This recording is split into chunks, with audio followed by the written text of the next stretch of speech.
मैं मुकेश श्रीवास्तव लक्ष्मी श्री से इस वीडियो में आपका स्वागत करता हूं और आज मैं आपके सामने उपस्थित हुआ हूं ताकि आप सभी लोगों को बैक ऑफिस से रिलेटेड जानकारी दे सकूं, जो कि हम सब के लिए, आपके क्लाइंट्स के लिए, आपके लिए एक ऑस्पिशियस ओकेजन है, जिससे कि आप इसमें अपना प्रॉफिट लॉस, अपना पोर्टफोलियो, अपना लेजर बैलेंस, अपनी होल्डिंग, आपने क्या कमाया है और सारी चीज़ें, टैक्स डिडक्शन, टैक्स रिलेटेड सारी चीज़ें इसमें आपको मिलती हैं। और अगर आप इसमें बैक ऑफिस को प्रॉपर यूज़ करते हैं तो आपको सारी जानकारी मिलती रहेगी ताकि आप भविष्य में और भी अच्छा सा प्रॉफिट गेन कर सकें।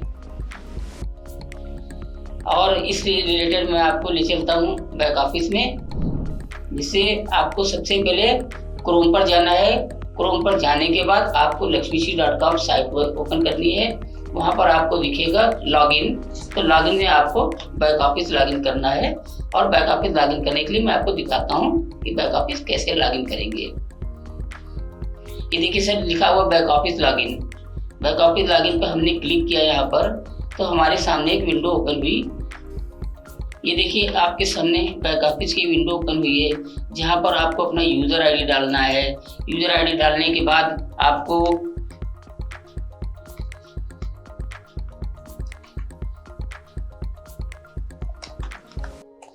जो भी आप यूज़र आईडी लॉगिन कर रहे हैं वो यूज़र आईडी आपको यहाँ पर प्रिंट करना है। ये देखिए लिखा हुआ मैंने। इसके नीचे आपको पासवर्ड डालना है।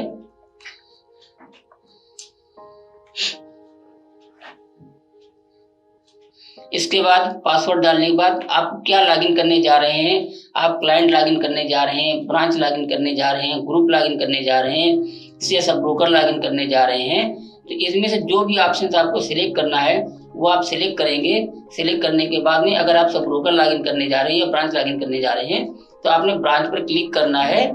ब्रांच पर क्लिक करने के बाद आपको साइन इन करना है। उसके पहले आपको देखना है कि हम लास्ट ईयर वर्क करने जा रहे हैं या करंट ईयर, यानी फाइनेंशियल आपको यहाँ पर चूज करना है। देखिए आपने अपना यूजर आईडी डाल दिया है, आपने पासवर्ड डाल दिया है, आपने नीचे सिलेक्शन दे दिया है कि हम लॉगिन टाइप से ब्रोकर करने जा रहे हैं। साइन इन करिए।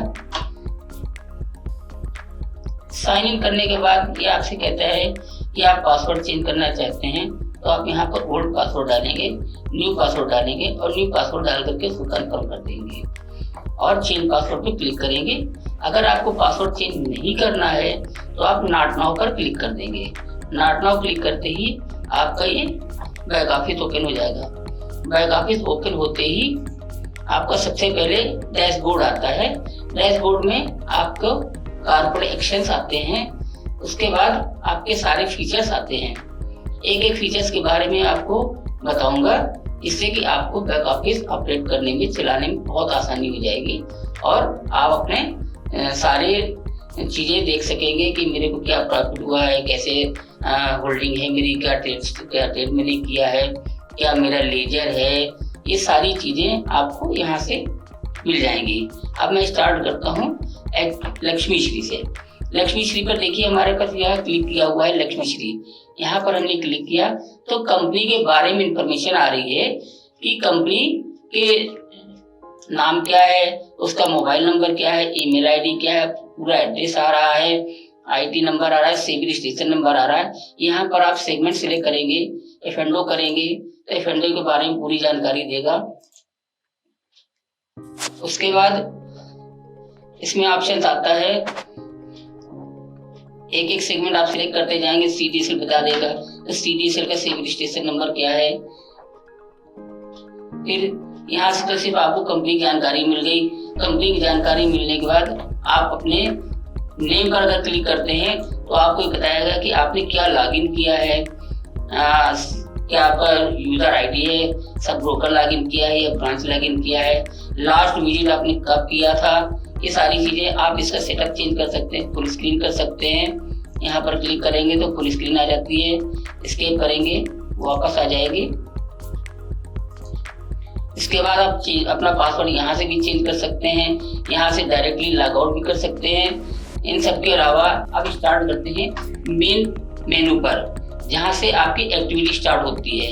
एक्टिविटी में कुछ चीज़ें हैं जैसे आप चेक की एंट्री आप क्लाइंट के बिहाफ पर सीधे अपने एंड से कर सकते हैं। उस चेक की एंट्री करने के लिए आपको यहाँ पर क्लिक करना है। क्लिक करने के बाद आपको चेक एंट्री पर न्यू करना है, ये सारी चीज़ें। उसके बाद आपको किस सेगमेंट के लिए सिलेक्ट करना है, एनएससी के लिए करना है या आप एमसीएक्स के लिए पेमेंट करने जा रहे हैं, तो ये जो भी सिलेक्शन आपको करना है। तो देखिए जैसे ही हमने एमसीएक्स सिलेक्ट किया उसका बैंक अकाउंट सामने आ गया कि आपको इस बैंक अकाउंट में जमा करना है। क्लाइंट का कोड डालेंगे। क्लाइंट कोड डालने के बाद में हम यहाँ पर एक क्लाइंट का अकाउंट नंबर डालेंगे कि जिस अकाउंट से, मान लीजिए क्लाइंट के पास 2 या 3 बैंक मैप हैं, तो जिस बैंक से पेमेंट करने जा रहा है उस बैंक की चेक अकाउंट नंबर यहाँ पर डालेंगे। उसके बाद जैसे ही अकाउंट नंबर आप डालेंगे सामने बैंक का नाम आ जाएगा कि कौन सी बैंक से आप पेमेंट कर रहे हैं। वहाँ पर आप अमाउंट भरेंगे। अमाउंट भरने के बाद चेक नंबर मैंडेटरी है जिसमें आपको चेक नंबर देना है। और अगर आप डायरेक्टली कोई पेमेंट कर रहे हैं तो आप सीधे यहाँ से देख सकते हैं कि हमने यूपीआई से पेमेंट किया, आरटीजीएस किया, जो भी आपको करना हो ये सीधे आप एंट्री करेंगे किस डेट में आप करने जा रहे हैं। अगर कोई आप नरेशन अपना कोड डालना है, कोई नरेशन डालना है। और अगर आप चेक एंट्री कर रहे हैं तो यहाँ पर चेक को स्कैन करके सेव करके आप सीधे अपलोड कर देंगे और सेव कर देंगे। वो सीधे हमारे बैंक ऑफिस में, यानी आपके बैंक ऑफिस में सीधे क्रेडिट होगा। इसमें कहीं भी गलत एंट्री नहीं हो सकती है। अगर आपका अकाउंट नंबर गलत दूसरे अकाउंट से करने जा रहे हैं पेमेंट और वो बैंक आपका बैंक ऑफिस मैप नहीं है तो ये एंट्री आपकी एक्सेप्ट नहीं होगी।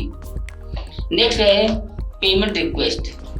पेमेंट रिक्वेस्ट में आपने किसी चीज़ के पेमेंट मांगा है कि मेरे को एमसीएक्स से पेमेंट चाहिए या हमको एनएससी से पेमेंट चाहिए, तो वो पेमेंट आप यहाँ से रिक्वेस्ट सीधे डाल सकते हैं क्लाइंट के बिहाफ पर। रिक्वेस्ट डेट आ रही है, क्लाइंट कोड आपको फिल करना है, किस बैंक में आपको पेमेंट की रिक्वायरमेंट है। हो सकता है कि आपके 2 बैंक हो सकता है आपके 3 बैंक हो, तो जिस बैंक में आपकी रिक्वायरमेंट है तो जैसे हम यहाँ पर कोड डालेंगे वैसे यहाँ पर बैंक शो होने लगेगी।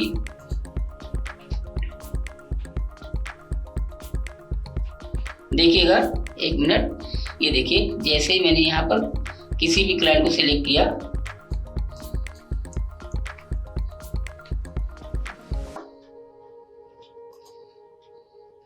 ये देखिए मैंने एक क्लाइंट सिलेक्ट किया। यहाँ पर क्लाइंट सिलेक्ट करते ही उसका यूनियन बैंक अकाउंट आ गया।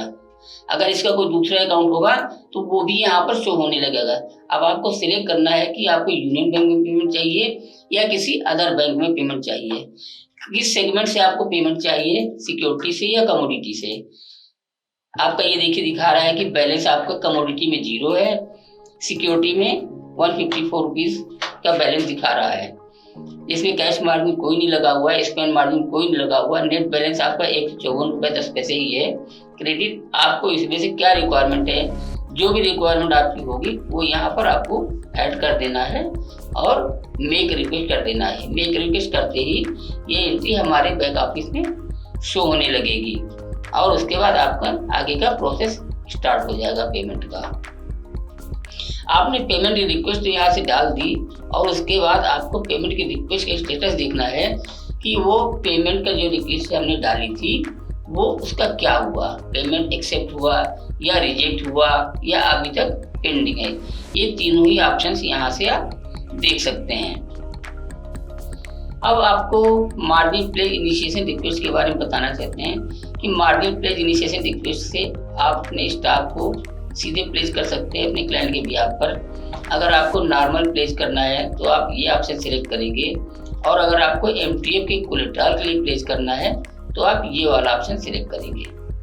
ऑप्शन सिलेक्ट करते ही क्लाइंट का कोड आएगा, क्लाइंट की स्क्रिप्ट आ जाएंगी, उनमें से जो स्क्रिप्ट आपको प्लेस करनी है वो क्वांटिटी वहाँ फिल करेंगे और फिल करने के बाद सेव कर देंगे। सेव करने के बाद वो ऑप्शन हमारे पास सारा सेव हो जाता है कि आपने क्या क्या रिक्वेस्ट डाली है प्लेस करने के लिए और कहाँ पर डाली है, एमटीएफ में डाली है या नॉर्मल डाली है, वो सारी चीज़ें आपको यहाँ पर सेव हो जाएंगी।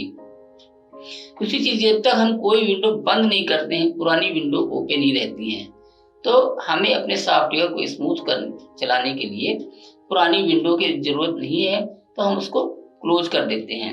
अगर जब भी मान लीजिए हम इस वक्त हैं मार्जिन पेज इनिशिएशन पर और हमको वापस जाना है चेक एंट्री पर। तो हम चेक एंट्री पर वापस यहाँ क्लिक ना करके सीधे यहाँ पर क्लिक करेंगे तो हमारे चेक एंट्री का ऑप्शन फिर से आने लगेगा। तो ये तीनों चीजें हमने आपको बताई हैं एक्टिविटी से रिलेटेड। एक्टिविटी में इसके बाद हम आपको बताते हैं ट्रेडिंग में। ट्रेडिंग में सबसे पहला ऑप्शन है ट्रेड रजिस्टर का। ट्रेड रजिस्टर से आप कोई भी चीज जो भी ट्रेडिंग करते हैं, एक दिन की, एक हफ्ते की, एक महीने की या एक साल की, पूरा किसी भी सेगमेंट के लिए आप यहाँ ट्रेड रजिस्टर बना सकते हैं। क्लाइंट का कोड सिलेक्ट करेंगे। उसके बाद यहाँ पर देखिए सबसे पहला ऑप्शन है सेगमेंट्स। ऑल सेगमेंट लिख करके आ रहा है। अगर हम ऑल सेगमेंट करते हैं तो ऑल सेगमेंट के सारे यानी कि एनएससी, एफ&ओ, करेंसी, कमोडिटी सारे सेगमेंट एक साथ सिलेक्ट होकर के आ जाएंगे कि आज आपने क्या किया है। आपको एक दिन का ट्रेड से मिल सकता है या डे ट्रेंड, जो भी आप चाहें वो day trend current financial year से रिलेटेड आपको सारा डेटा मिल जाएगा। अगर आपको किसी पर्टिकुलर सेगमेंट के चाहिए कि नहीं हमको सिर्फ एनएससी का ही ट्रेड देखना है तो आप एनएससी को सिलेक्ट करेंगे और उस पर क्लिक करने के बाद आपको ट्रेड बना लेना है। क्लाइंट सिलेक्ट करेंगे। स्क्रिप्ट भी आप सिलेक्ट कर सकते हैं कि अगर आपको एक पर्टिकुलर स्क्रिप्ट की डिटेल चाहिए कि हमने ये स्क्रिप्ट साल भर में कितनी बार वर्क किया है तो वो स्क्रिप्ट वाइज भी मिल सकता है। उसके नीचे आता है आउटपुट। आउटपुट में स्क्रीन पे देखना है या आपको सीधे एक्सेल कन्वर्ट करना है या पीडीएफ कन्वर्ट करना है। अगर आप स्क्रीन पर देखते हैं और स्क्रीन करने के बाद कोई आपको लगता है कि अरे ये तो मेरे को पीडीएफ में कन्वर्ट करना था, तो आप सीधे वहीं से इसको कन्वर्ट कर सकते हैं। देखिए मैं आपको दिखाता हूं कि यहाँ पर 19/9 से 19/11 इसको हम छोटा करते हैं। सेलेक्ट किया, 1 नवंबर से किया, जो भी वर्क किया। अगर हमको पार्टी वाइज चाहिए तो सीधे पार्टी वाइज या पार्टी वाइज शेयर वाइज चाहिए तो हमने शेयर वाइज कर देना है। व्यू किया, ऑल क्लाइंट्स का ट्रेड आ रहा है हमारे पास में पार्टी वाइज शेयर वाइज। इन क्लाइंटों ने जितने दिनों में जो भी ट्रेड किया है वो सारी की सारी डिटेल यहाँ पर अवेलेबल होगी।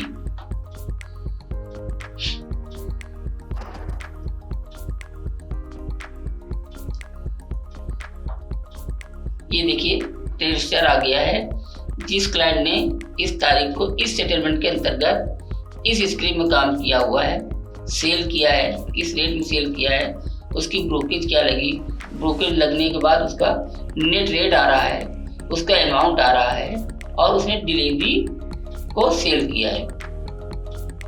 अगर किसी क्लाइंट ने इंट्राडे किया होगा तो यहाँ पर स्क्वायर लिख करके आता है और अगर उसने डिलीवरी परचेज सेल करी है तो यहाँ पर ऑप्शन रिमार्क्स में डिलीवरी का लिख करके आता है। अब ये देखिए इस क्लाइंट ने इंट्राडे काम किया है यानी कि उसने परचेज किया, सेल किया, परचेज किया, सेल किया, कितनी बार सेल परचेज किया है, ये सारी डिटेल आप यहाँ पर देख सकते हैं। उसको कितना प्रॉफिट हुआ है, ब्रोकेज कितनी लग गई, किस सेटलमेंट में उसने कब काम किया है, ये सारी डिटेल आपको यहीं पर मिल जाती है। और अगर आपको यहाँ पर एक्सेल कन्वर्ट करना है तो देखिए ये ऑप्शन है एक्सेल का। यहाँ पर आप क्लिक करेंगे तो एक्सेल बन जाएगी और इसके बगल में ऑप्शन है पीडीएफ का। अगर आप इसको क्लिक करेंगे तो ये डिटेल, ये सारी रिपोर्ट पीडीएफ में बन करके आपकी स्क्रीन पर आ जाएगी। यहाँ पर ऑप्शन है प्लस माइनस, यानी अगर आपको स्क्रीन और बड़ी करनी है, आपको डेटा बड़ा करना है तो आप यहाँ से प्लस क्लिक करेंगे तो ये बड़ा हो जाएगा। अगर आप इसको माइनस में करेंगे तो ये छोटा होता जाएगा। तो जो भी आपको व्यू लगे आप वो सिलेक्ट कर सकते हैं। आप सीधे यहाँ को प्रिंटर से भी अटैच करके सीधे प्रिंट निकाल सकते हैं। तो उसके लिए ये ऑप्शन, ये देखिए कि यहाँ पर प्रिंटर का ऑप्शन है। ठीक है, इसके बाद अब हम चलते हैं client margin stock cash. Client margin stock cash जो आपका टोटल कोलेटरल बताता है कि हमारे पास किस सेगमेंट में कहाँ क्या पड़ा हुआ है। यहाँ पर आप चाहें तो सीधे यहाँ पर लेजर पे क्लिक कर सकते हैं कि नहीं हमको यहीं पर सारी रिपोर्ट चाहिए। तो आपने कोई कैश पेमेंट यानी एफडी जमा कर रखी है तो बीजी जमा कर रखी है तो इसको आप ये सिलेक्ट करेंगे। ये बाय डिफॉल्ट डेट ले रहा है 31 मार्च 2023। उसके बाद आपसे क्लिक करने के बाद आपको यहाँ पर देखना है कि मेरा स्टॉक कहाँ कहाँ पड़ा हुआ है और उसका आई साइन क्या है। तो हमने आई साइन पर क्लिक कर दिया। उसकी कास्ट भी अगर आपको यहीं पर देखनी कि ये शेयर हमने खरीदा था तो आज की उसकी किस कास्ट में खरीदा था, तो आप शो कास्ट पर टिक कर देंगे। शो कास्ट पर टिक करने के बाद देखिए नीचे ऑप्शंस आते हैं, इंक्लूड होल्डिंग इन डीपी। इसको टिक करेंगे तो आपकी डीपी की होल्डिंग भी यहीं पर शो होगी। इंक्लूड परचेज पोजीशन, हो सकता आपने कल कोई शेयर परचेज किया हो, परसों परचेज किया हो तो और अभी तक सेटल नहीं हुआ, तो आपको यहाँ पर परचेज पोजीशन भी दिखा देगा। आपने कोई स्टॉक सेल किया है या बीटीएसटी किया है, कल खरीद करके आज बेचा है, तो दोनों चीजों पर आपको परचेज पोजीशन और सेल पोजीशन, यानी कि आपने परसों 100 खरीदे और कल 100 बेच दिए और अभी तक सेटल नहीं हुआ है, तो यहाँ पर आपको दोनों पोजीशन दिखाएगा कि आपने ये स्टॉक परचेज किया था, इस सेटलमेंट में अभी तक पेंडिंग है और ये सेल है, तो जब वो स्टॉक आएगा तो ये सेल एडजस्ट होगा। यहाँ पर भी आप पार्टी वाइज सेव कर सकते हैं, स्क्रिप्ट वाइज भी सिलेक्ट कर सकते हैं, ब्रांच वाइज भी सिलेक्ट कर सकते हैं, ग्रुप वाइज, जैसा भी आपकी रिक्वायरमेंट हो हर जगह पर ऑप्शन है कि आप इस सिलेक्ट को कर सकते हैं। आपको पार्टी वाइज देखना है तो क्लाइंट को डालिए, आपको नहीं देखना है तो ऐसे ही आप व्यू कर दीजिए। जब आप व्यू करेंगे तो पूरी रिपोर्ट आपकी स्क्रीन पर सामने होगी, क्योंकि बाय डिफॉल्ट आउटपुट स्क्रीन ही आता है। अगर आपको स्क्रीन नहीं करना है, आपको एक्सेल कन्वर्ट करना है, एक्सेल सेलेक्ट करिए, एक्सेल पर सारी रिपोर्ट आ जाएगी। आपको पीडीएफ बनाना है, आप पीडीएफ सेलेक्ट करिए। यहाँ पर एक ऑप्शन है, आज डेट आ रही है 19/11। अगर हमको ये देखना है कि 30 जून को हमारे पास क्या होल्डिंग थी और किस रेट की होल्डिंग थी, तो हम यहाँ पर 30 जून की डेट डालेंगे। 30 जून की डेट हमने सिलेक्ट कर ली, तो 30 जून को हमारे पास क्या क्या स्टॉक था वो सारी चीजें आपको यहाँ बताएगा। क्लोजिंग रेट आते हैं, वार आते हैं, ये सारी चीजें आप यहाँ से व्यू करके देख सकते हैं।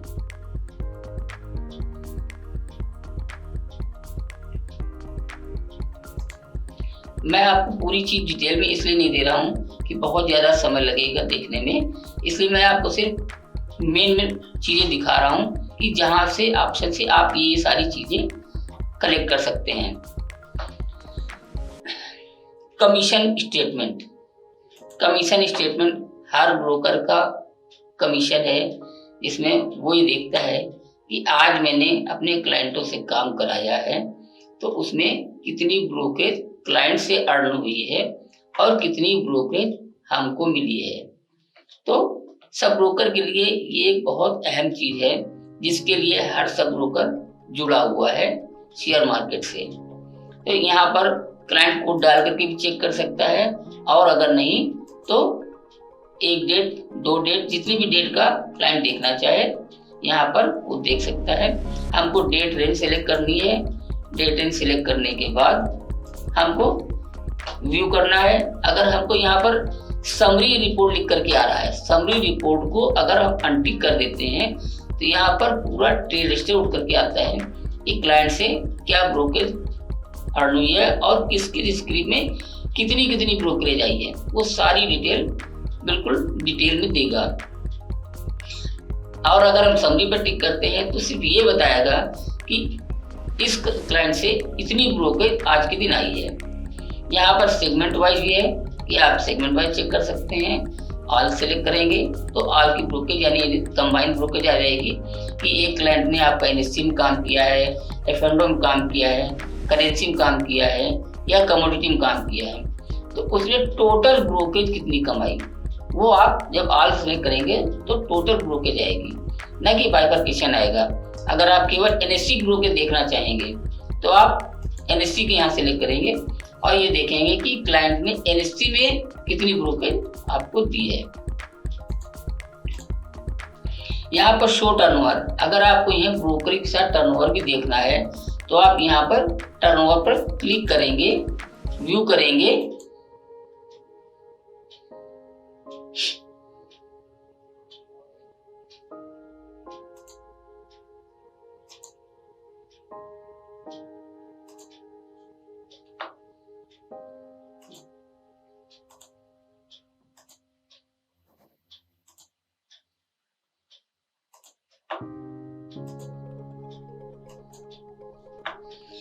हमने डेट रेंज दी है 1/11 से लेकर के 18/11। तो आप यहाँ पर देखेंगे कि इस ब्रांच में, इस सब ब्रोकर के एंड में कितने क्लाइंटों ने वर्क किया है, कितनी ब्रोकेज अर्न हुई है, और उसमें मेन ब्रोकर को क्या पार्ट जा रहा है।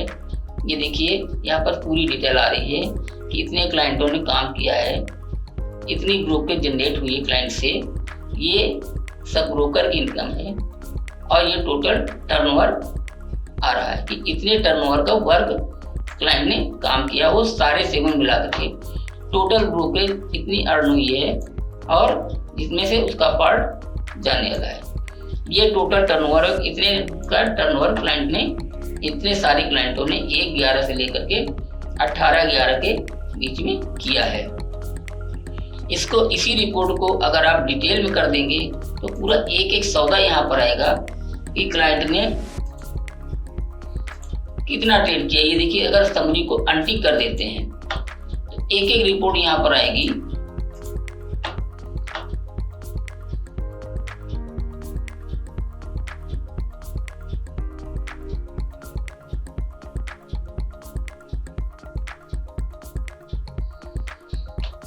यहाँ पर एक बहुत अच्छी चीज आती है कि कोई भी रिपोर्ट हम किसी भी शेप में जनरेट कर सकते हैं।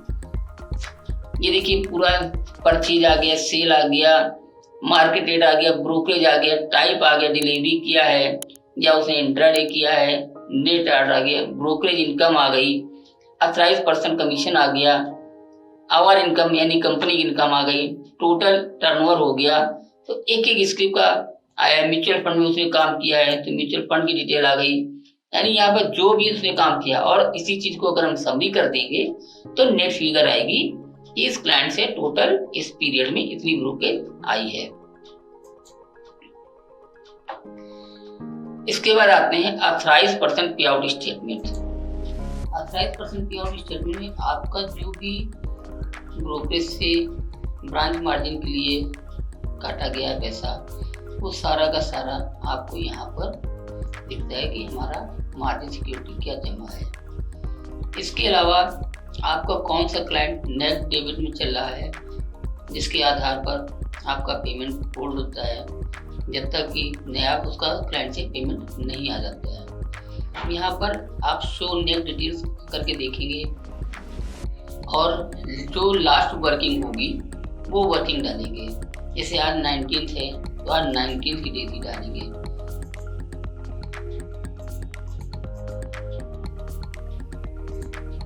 ये लास्ट वर्किंग डे यानी कि टुडे वर्किंग डे सिलेक्ट करेंगे।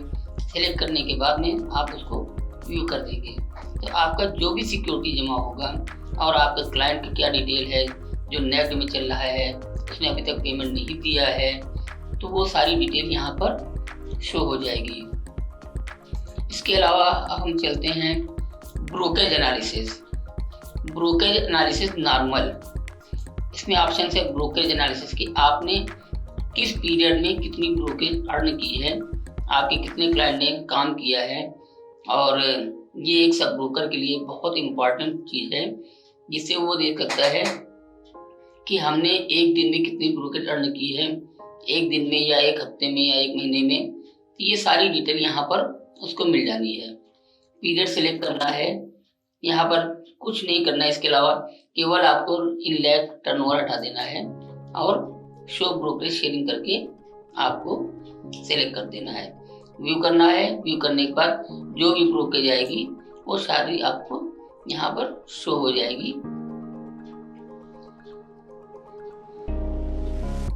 ये देखिए कि किस क्लाइंट से क्या ब्रोकरेज आई है, स्क्वायर में कितनी ब्रोकरेज आई है, डिलीवरी में कितनी ब्रोकरेज आई है, फ्यूचर में कितनी ब्रोकरेज आई है, ऑप्शन में कितनी ब्रोकरेज आई है, टोटल ब्रोकरेज कितनी आई है, टोटल टर्नओवर कितना हुआ है क्लाइंट से। ये सारी डिटेल आपको यहाँ पर मिल जाएगी। इसके अलावा एक ऑप्शन है ब्रोकरेज एनालिसिस कॉलमर। कॉलमर का मतलब मंथ वाइज ब्रोकरेज। यहाँ पर आप मंथ वाइज अपने को वेरीफाई कर सकते हैं कि हमने अप्रैल से लेकर के अब तक की कितनी ब्रोकरेज, किस मंथ में किस क्लाइंट से कितनी ब्रोकरेज अर्न हुई है, कौन सा क्लाइंट आपका काम नहीं कर रहा है। ये सारी डिटेल आपको यहाँ पर मिल जाएगी। जब यहाँ पर कुछ भी नहीं करना है, सिर्फ व्यू करना है। व्यू करने के बाद आपको ये बताएगा पूरी रिपोर्ट कि अप्रैल में आपने कितनी ब्रोकरेज अर्न की, मई में कितनी की, जून में कितनी की, आपका कौन सा क्लाइंट अप्रैल में स्टार्ट एक्टिव था, उसके बाद से डीएक्टिवेट हो गया है, क्यों डीएक्टिवेट हो गया है। आप उस क्लाइंट से बात कर सकते हैं, उसको रीएक्टिवेट करवा सकते हैं। तो ये सारी चीज़ें आपको यहाँ पर दिखा देगा कि कौन कौन से क्लाइंट को एक्टिव करने में आपको यहाँ पर बहुत बड़ा रोल है कि आप उस क्लाइंट को एक्टिव करें और उससे ब्रोकरेज अर्न करें। इसके नीचे आता है client risk analysis. Client risk analysis में हर सब ब्रोकर को क्लाइंट रिस्क एनालिसिस बना के रखना चाहिए ताकि वो अपने क्लाइंट के बारे में पूरी जानकारी रख सके कि मेरा कौन सा क्लाइंट इस वक्त कितने रिस्क पर है, सफिशिएंट होल्डिंग है, सफिशिएंट मार्जिन है, उसकी मार्जिन की रिक्वायरमेंट क्या है, उसके पास लेजर बैलेंस क्या है, सेगमेंट वाइज उसको लेजर बैलेंस मिल जाएगा।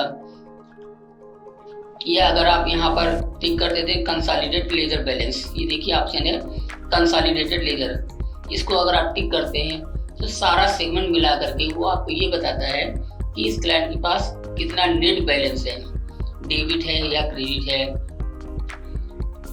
तो ये आप इस रिपोर्ट को किसी भी क्लाइंट के लिए बना करके देख सकते हैं।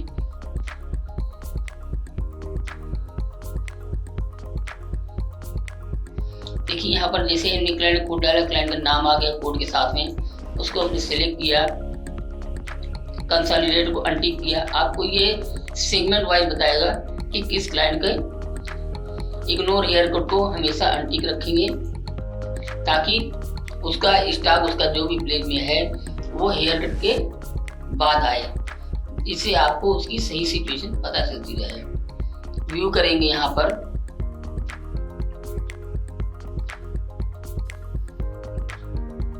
जब तक ये रिपोर्ट बन रही है तब तक हम आगे चलते हैं। क्लाइंट मास्टर डिटेल, इसमें किसी भी क्लाइंट की पूरी डिटेल आती है कि आपको उसमें से क्या क्या रिक्वायरमेंट है। क्लाइंट मास्टर रिपोर्ट में हमको देखना है कि क्लाइंट का डीमैट अकाउंट क्या है, यहाँ पर प्रिंट यूसीसी आ जाएगा, अगर उसका आप एड्रेस चाहेंगे तो एड्रेस भी आएगा, उसका कॉन्टेक्ट नंबर भी आ जाएगा, किस सेगमेंट पर रजिस्ट्रेशन है उसका क्लाइंट का, उसका डीमैट अकाउंट क्या है, उसकी बैंक डिटेल क्या है। ये सारी चीज़ें हमको जो जो रिक्वायरमेंट है हम टिक कर सकते हैं। अगर उसकी ब्रोकर डिटेल देखनी है तो आप वो भी टिक कर सकते हैं। ये रजिस्ट्रेशन आ रहा है कि किस सेगमेंट में क्लाइंट रजिस्टर्ड है, किस आरएम ने इस क्लाइंट को इंट्रोड्यूस किया है, वो सिलेक्ट कर सकते हैं। जो जो चीज़ आप यहाँ पर सिलेक्ट करेंगे वो सारी चीज़ें आपको इस रिपोर्ट में दिखा देगा। व्यू करते हैं,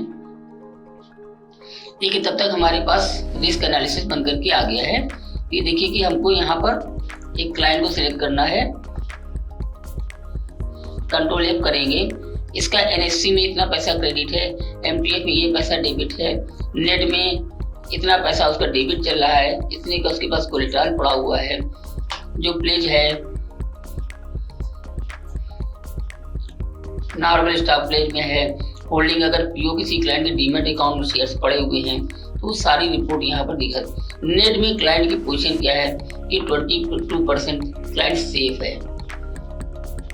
अगर यहाँ पर 100% आता है माइनस तो 100% क्लाइंट हमारा सुरक्षित है, और क्लाइंट सुरक्षित है तो हम भी सुरक्षित हैं। इस आधार पर ये रिस्क एनालिसिस बनाई गई है रिपोर्ट।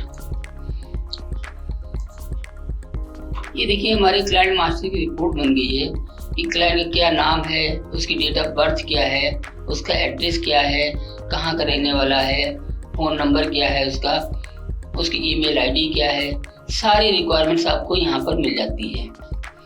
यहाँ पर जो जो चीज़ आपको चाहिए, क्लाइंट की ब्रोकरेज का सेटअप क्या हुआ है, ये सारी रिपोर्ट यहाँ पर अवेलेबल हैं। ये रिपोर्ट आपके क्लाइंट के लिए या IPO भरने के लिए रिक्वायरमेंट हो सकती है, उसकी बैंक डिटेल भी सब सारी चीज़ें यहाँ पर आपको मिलेंगी। इसके बाद चलते हैं सेटलमेंट कैलेंडर।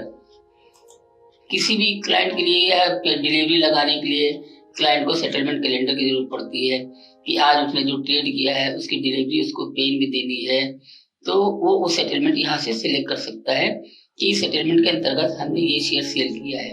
अगर उसको कभी रिक्वायरमेंट होती है कि 25 जून को कौन सा सेटलमेंट था, तो वो यहाँ पर डेट से सर्च कर सकता है या सेटलमेंट से डेट सर्च कर सकता है। दोनों ही ऑप्शन से यहाँ पर हैं, तो जो उसको रिक्वायरमेंट है वो उस ढंग से वर्क कर सकता है। आने वाला सेटलमेंट क्या होने वाला है कि 25 तारीख को हमारा सेटलमेंट कौन सा पड़ेगा, या 24/11 को उसका पेन पे आउट कब होना है, T+1 का सौदा है या T+2 का सौदा है, वो सारी चीज़ें आप यहाँ पर सिलेक्ट करेंगे। यहाँ पर 2 चीज़ें आपको बताने हैं कि जो ईयर आ रहा है 2022 714 715, इस ढंग से ये हमारा T+1 का सेटलमेंट है। और जो हमारा सेटलमेंट चल रहा है T+2 का, वो चलता है 204 या 2015, जो भी रनिंग है आप देखेंगे कि 2218 हमारा 22 तारीख को पेन है, और अभी हमारा कल जो सेटलमेंट निकला है वो 2015 था। 2015 इस ढंग से आप देखेंगे कि सारा सेटलमेंट आपको यहाँ देखें, उसका पेन पे आउट डेट क्या थी, वो सारी चीज़ें आपको यहाँ पर दिखा देगा। ये देखिए पेन आ रहा है, ये डेट आ रही है, और ये सेटलमेंट टाइप आ रहा है। कार प्रोटेक्शन को इसमें आने वाला है, तो कार प्रोटेक्शन दिखा देता है कि इसमें सेटलमेंट में कार प्रोटेक्शन आया हुआ है।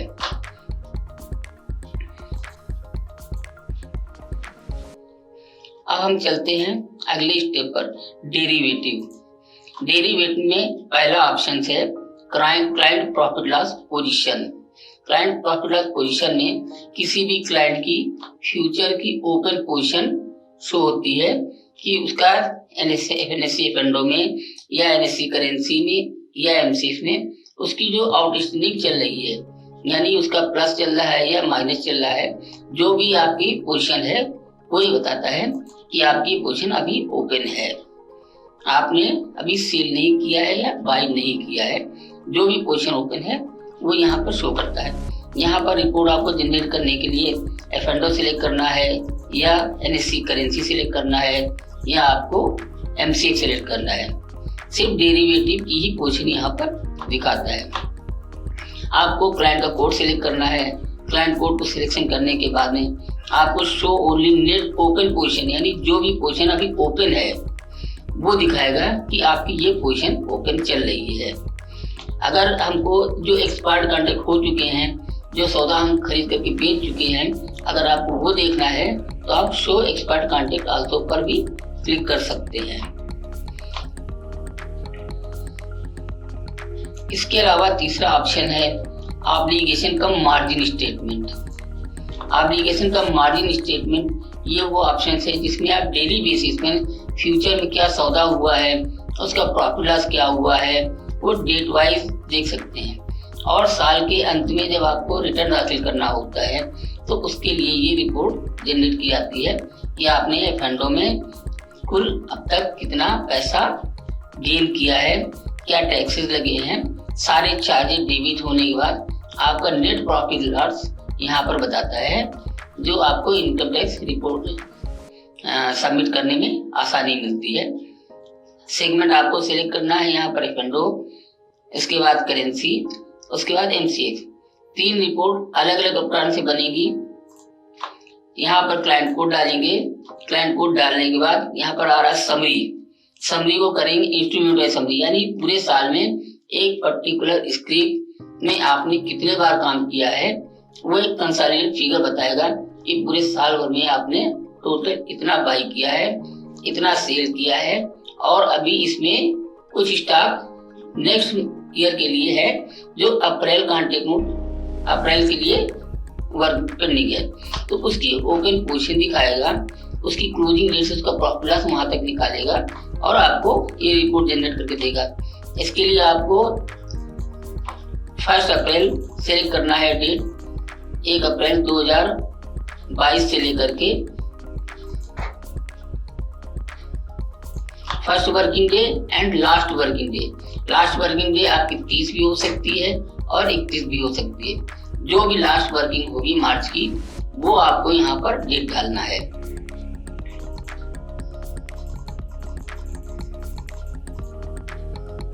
ये आपकी लास्ट वर्किंग डे होगी 31 मार्च 2023। यहाँ पर नीचे आपको ये ध्यान देना है कि कंसीडर क्लोजिंग डेट 31 मार्च का ही होना चाहिए, क्योंकि प्रॉफिट लॉस वहां तक ही आपको बताएगा। और इसको व्यू कर देंगे तो आपका टोटल सौदा क्या उसने परचेज किया है इंस्ट्रूमेंट वाइज, क्या उसका सेल किया है, क्या ओपन पोजीशन करी है, इस सारी रिपोर्ट प्रॉफिट लॉस के साथ में आपको नेट पोजीशन बताएगा कि ये आपका प्रॉफिट है या ये आपका लॉस है।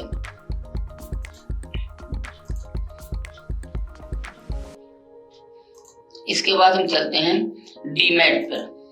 डीमैट में एक ही ऑप्शन है मेन जो आपके लिए demat charges. Demat charges statement में आपका जो भी कुछ स्टॉक रिलीज हुआ है उसका चार्ज लगता है। अब कुछ स्टॉक रिलीज होने के दो ऑप्शन हैं, या तो आपने क्रेडिट डेबिट को क्लियर कर दिया है तो आपके डीमैट में जा रहा है वो शेयर, या आपने वो शेयर सेल कर दिया है तो उसका एक चार्ज लगता है जो यहाँ पर आपको शो कर देता है। अब चलते हैं फाइनेंस। फाइनेंस में सबसे पहला ऑप्शन है लेजर का। लेजर में हमें किसी भी क्लाइंट का लेजर देखना है, ऑल सेगमेंट देखना है, एक पर्टिकुलर सेगमेंट देखना है, जो भी आप सिलेक्ट करेंगे वो आ जाएगा यहाँ पर। किस डेट से रेंज से किस डेट तक आपको देखना है।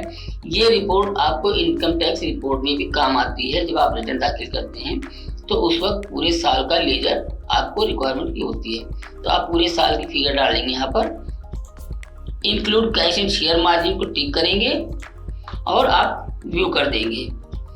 ये पूरी रिपोर्ट लेजर आपको जनरेट करके दे देगा। आप इसको पीडीएफ में कन्वर्ट कर सकते हैं या एक्सेल कन्वर्ट कर सकते हैं, जैसी क्लाइंट की रिक्वायरमेंट हो।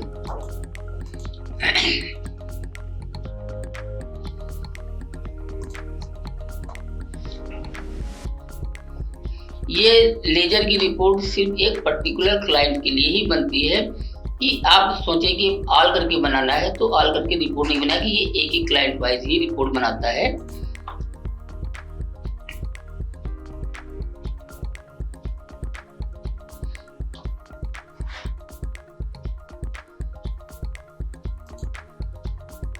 ये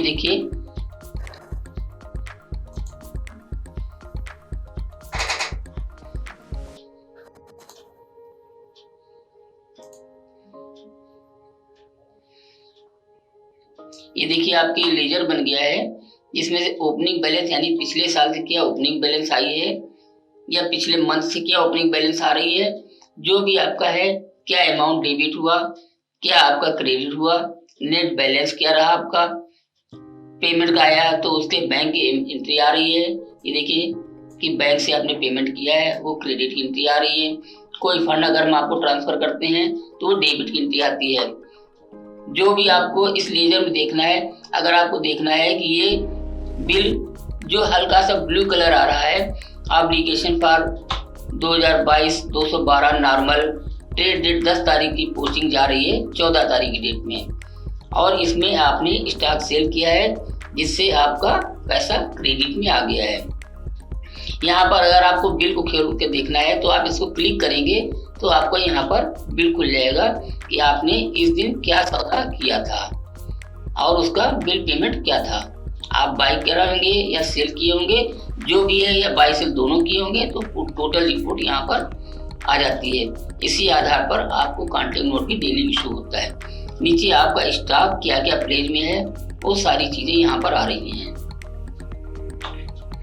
अब आते हैं सब ट्रायल। सबसे ट्रायल में क्लाइंट आपके पास आता है और सबसे पहले आकर पूछता है मेरा लेजर बैलेंस क्या है। लेजर बैलेंस के लिए वो पूछता है कि भाई मेरा क्रेडिट है, डेबिट है। तो आप इस सब ट्रायल को बना करके रखेंगे तो सब ट्रायल पे आप क्लाइंट से क्लेम का पेमेंट मांग सकते हैं, या क्लाइंट कहता है मेरे को इतना पेमेंट कर दो, लेकिन एक्चुअल में उसका पेमेंट उतना क्रेडिट में है नहीं। तो आप सब ट्रायल देख करके बता सकते हैं कि आपका ये पेमेंट इतना है आपके पास में इस वक्त, और इतना किसी क्लाइंट को आपका डेबिट है, तो आप इस सब ट्रायल से क्लाइंट से डेबिट क्लाइंट से पेमेंट का तगादा भी कर सकते हैं।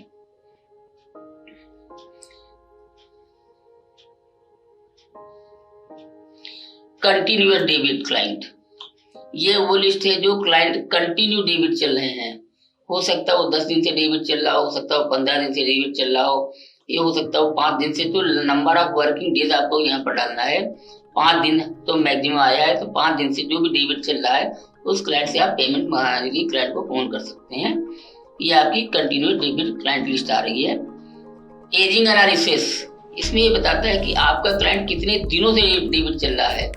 1 महीना डेबिट हो गया, 2 महीने से डेबिट हो गया, 90 दिन से क्लाइंट का डेबिट चल रहा है, तो ये पूरी रिपोर्ट यहाँ पर जनरेट करके बताता है कि आपका कौन सा क्लाइंट कितने दिनों से डेबिट में चल रहा है और उसकी एज क्या हो गई है। 10 दिन से, 15 दिन से, 20 दिन से, जो भी आप यहाँ पर देखना चाहें वो आप देख सकते हैं कि ये एजिंग रिपोर्ट है। इसके नीचे एक ऑप्शन है stock status plus ledger. Stock status ledger का मतलब यह कि आप ये पूछना चाहते हैं कि मैंने 2 साल पहले एक शेयर खरीदा था, तो उसकी कॉस्ट क्या थी, किस रेट में खरीदा था, किस डेट में खरीदा था, वो रिपोर्ट आपको यहाँ पर दिखाता है। कोई जो भी क्लाइंट की रिपोर्ट आपको देखनी है, यहाँ पर क्लाइंट को सिलेक्ट करेंगे, यहाँ पर डिलीवरीज के डेट्स करेंगे, पूरा ईयर डालेंगे यहाँ पर, और उसके बाद समरी रिपोर्ट अगर क्लिक करना है या ऐसे ही सिलेक्ट करना है। आपको यहाँ पर रेट उठाना है कि विदाउट रेट उठाना है, इंक्लूडिंग ऑल चार्जेज, यानी क्लाइंट ने जो जो परचेज किया और उस इंक्लूड चार्ज करके आपको रिपोर्ट बनानी है। और ये रिपोर्ट बताएगा ये शेयर आपने 2 साल पहले इस तारीख को इस सेटलमेंट में इस रेट में खरीदा था। अगर रेट चेंज होता है या दूसरे दिन शेयर आप खरीदते हैं या 1 महीने बाद खरीदते हैं, तो ये पूरी रिपोर्ट बताता है कि मेरे पास 2 साल पहले या 5 साल पहले अगर आपने इलेक्ट्रिसिटी से काम किया है, तो ये पूरा डेटा आपको देता है कि मेरा ये शेयर इस तारीख में इस रेट में मैंने खरीदा था और आज उसमें प्रॉफिट है या लॉस है। तो ये सारी रिपोर्ट आपको यहाँ पर जनरेट करके दिखाता है। Profit client portfolio report. Client portfolio report भी आपको इक्विटी सेगमेंट की प्रॉफिट लॉस बताता है। इसमें सिर्फ एनएससी और बीएससी में आपने जो भी काम किया है उसकी रिपोर्ट एज पर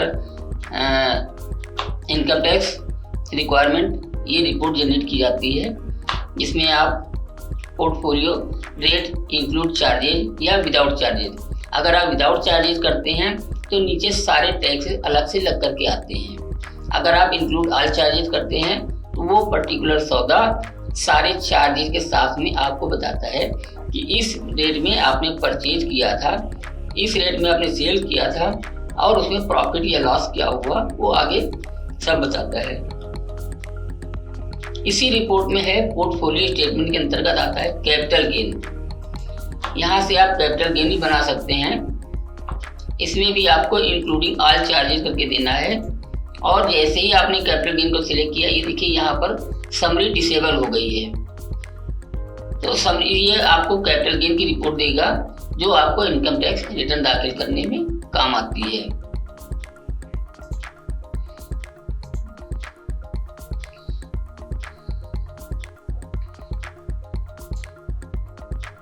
इसके बाद हम चलते हैं यूटिलिटीज पर।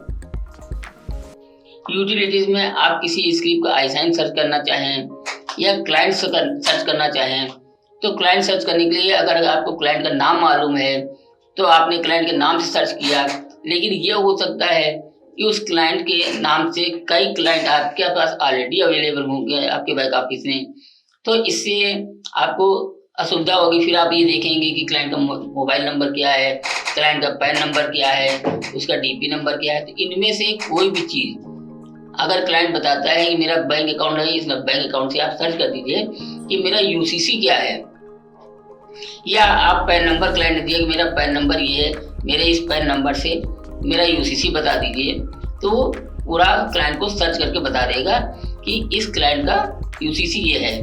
और अगर यूसीसी मालूम है तो डिटेल सारी ऑटोमेटिक ही आपको यहाँ से मिल जाती हैं।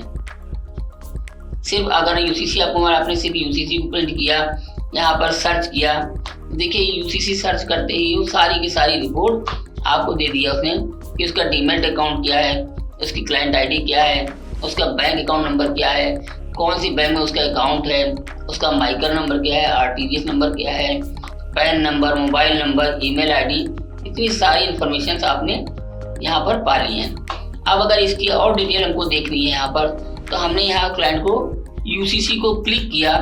यूसीसी क्लिक करने के बाद क्लाइंट का पूरा बायोडेटा यहाँ पर ओपन हो जाता है। जनरल में देखिए पूरा एड्रेस आ गया, ईमेल आईडी आ गई, पैन नंबर आ गया, यूसीसी आ गया, कौन सा ग्रुप बना हुआ है उसका, किसके अंडर में है, बैंक क्या है, डीमेट अकाउंट क्या है यहाँ पर दिखा रहा है। इस क्लाइंट के 3 demat account bank account map हैं। इसके बाद उसका डीपी अकाउंट देखिए यहाँ पर दिखा रहा है कि डीपी अकाउंट क्या है, उसका पीओ लगा है कि नहीं लगा है। अगर पीओ लगा है तो यस होगा, पीओ नहीं लगा तो यहाँ पर नो होगा। उसकी ब्रोकेज क्या लगी हुई है आप यहीं से सर्च कर सकते हैं। ये क्लाइंट की ब्रोकेज क्या लगी हुई है, किस सेगमेंट में कितनी ब्रोकेज लगी हुई है। ये देखिए इक्विटी की ब्रोकेज लगी हुई है, फंडों की ब्रोकेज लगी हुई है, बीएससी सेगमेंट की ब्रोकेज लगी हुई है, करेंसी, यहाँ से आप पूरी डिटेल देख सकते हैं। यहीं से आप बैलेंसेस भी देख सकते हैं कि क्लाइंट का प्रेजेंट टाइम में लेजर बैलेंस क्या है।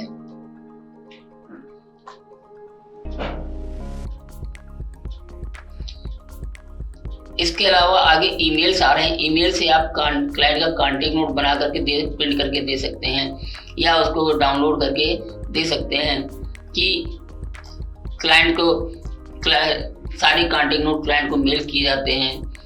क्लाइंट के खुद के बैक ऑफिस में भी सारी चीज़ें होती हैं, फिर भी वो सब ब्रोकर के पास आता है और वो कहता है कि मेरे को इस तारीख का कॉन्टेक्ट नोट चाहिए।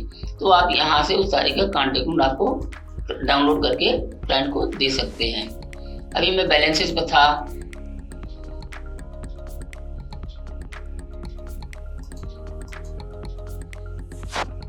ये देखिए बैलेंसेस आ गए हैं कि एनएससी में 18/11 को लास्ट बैलेंस ये है, शेयर डिपॉजिट की वैल्यू ये है, सेल पोजीशन ये है और टोटल बैलेंस जो बचा वो आपका ये दर आ रहा है।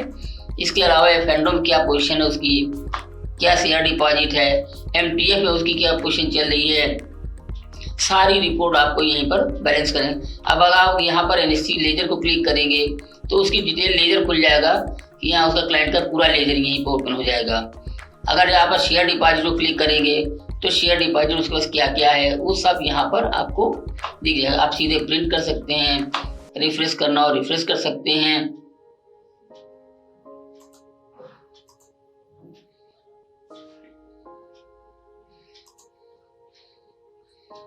लॉगिन हिस्ट्री आप ये देख सकते हैं कि हमने ये बैक ऑफिस कब लॉगिन किया था।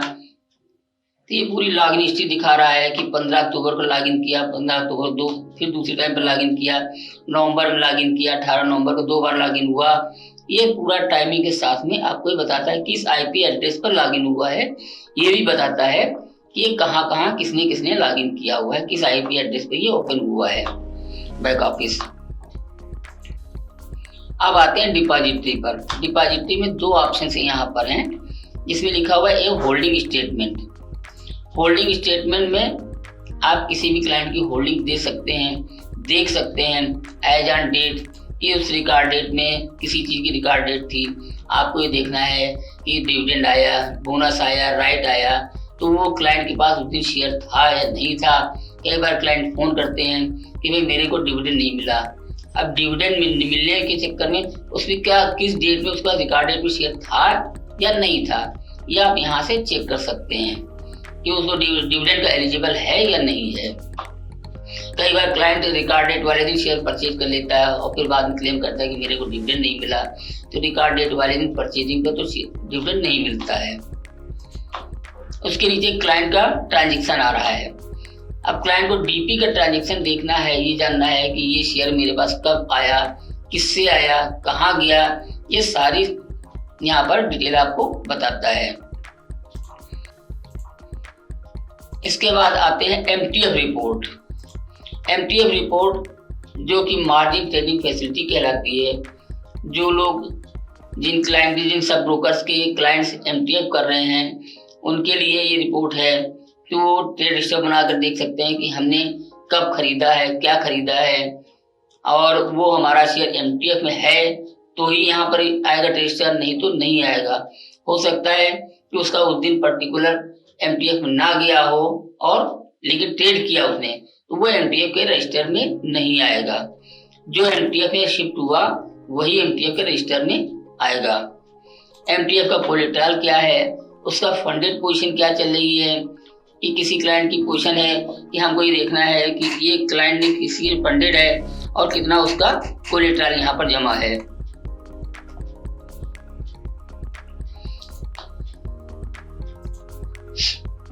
ये रिपोर्ट थोड़ा सा लेंथी होती है क्योंकि सारा वार रेट कैलकुलेशंस सब कुछ करने के बाद ही बताता है कि आपका फंडेड स्टॉक, जो आपका स्टॉक फंडेड हुआ वो क्या है, जो आपने फंडेड कराया तो कोलेटरल के बिहाफ पर फंडेड होता है, तो कोलेटरल दोनों चीजों को यहाँ पर कंबाइन करके रिपोर्ट बनाता है, इसलिए ये रिपोर्ट थोड़ा सा टाइम टेकिंग होती है। तब तक हम चलते हैं, देखिए आ गई ये रिपोर्ट। ये देखिए एमटीएफ 4 जो लिखा हुआ है ये क्लाइंट का फंडेड स्टॉक है, यानी क्लाइंट ने जो शेयर्स परचेज किया और उनकी फंडिंग की गई है ये उसकी रिपोर्ट आती है। नीचे आ रहा देखिए कोलेटरल, इस शेयर के बिहाफ पर क्लाइंट ने फंडिंग कराई है, तो ये टोटल रिपोर्ट यहाँ पर जनरेट होती है कि इतने शेयर्स फंडेड में हैं, इतने कोलेटरल्स में हैं, टोटल फंडेड रिपोर्ट, टोटल उसकी वैल्यूएशन क्या है मार्केट रेट से, ये सारी चीजें यहाँ पर आपको दिखाता है। अब चलते हैं क्लाइंट एमटीएफ रिस्क। ये रिपोर्ट क्लाइंट के लिए बताता है ये क्लाइंट एमटीएफ में मार्जिन शॉर्ट है, एक्सेस है, उसकी रिपोर्ट क्या बना रहा है।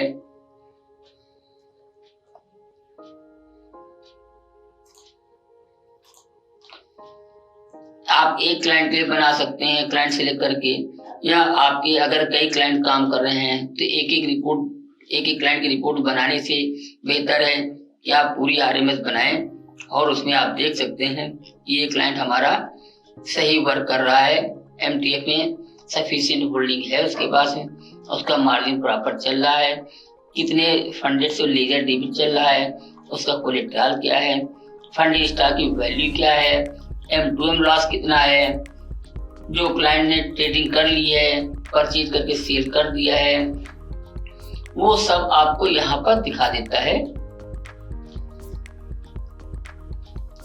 ये देखिए क्लाइंट रिस्क एनालिसिस, यानी क्लाइंट एमटीएफ रिस्क बन गई है, क्लाइंट का डेली पोजीशन आ रही है, डे रिलीज आ रहा है, अगर कोई स्टॉक क्लाइंट ने रिलीज करवा लिया है या क्लाइंट ने सेल कर दिया एमटीएफ से, उसकी क्लोजिंग क्या हुई है, उसका लेजर, उसके कितनी फंडिंग चल रही है,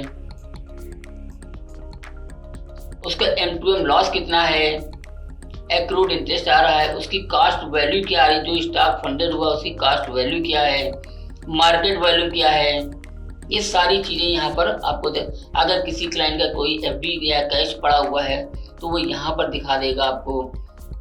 कोलेटरल की वैल्यू क्या आ रही है, total value cash plus collateral total value count करेगा यहाँ पर, उसका मार्जिन क्या लगा हुआ है, उसकी फंडिंग लिमिट कितने की है, आज की डेट में वो एक्सेस है या शॉर्ट है, अगर शॉर्ट है तो क्लाइंट से उतना पेमेंट मंगाना है या और भी स्टॉक प्लेस करना है कोलेटरल में। तो ये रिपोर्ट आपको बताता है कि क्लाइंट की पोजीशन क्या है एमटीएफ में। नंबर ऑफ डेज आते हैं कि क्लाइंट इतने दिन से काम नहीं किया है, 90 दिन तक ही क्लाइंट हम होल्ड करते हैं एमटीएफ में।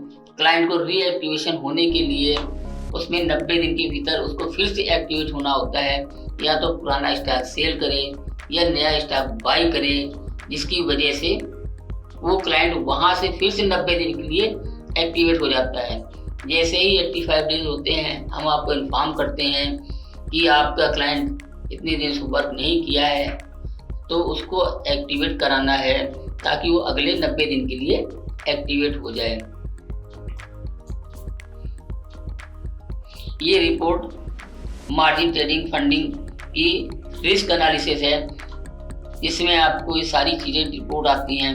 अगर आपको इनमें से कोई क्वेरी करनी हो तो आप कभी भी कॉल करेंगे। अच्छा, इनके अलावा आप एक आते हैं आइकॉन्स, जो इस ड्रॉप डाउन के अंतर्गत आते हैं। सारे ही ऑप्शंस ये इस ड्रॉप डाउन के अंतर्गत है।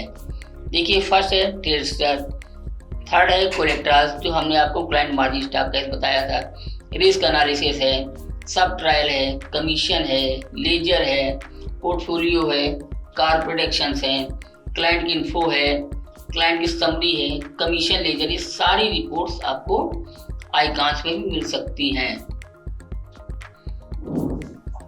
आशा करता हूँ कि आज का वीडियो आपको पसंद आया होगा, इससे आपकी जानकारी बढ़ेगी। आप हमारे चैनल को सब्सक्राइब करें और हम आपके लिए भविष्य में ऐसे ही अच्छे चैनल्स, अच्छी जानकारियां आपको प्रोवाइड करेंगे। धन्यवाद।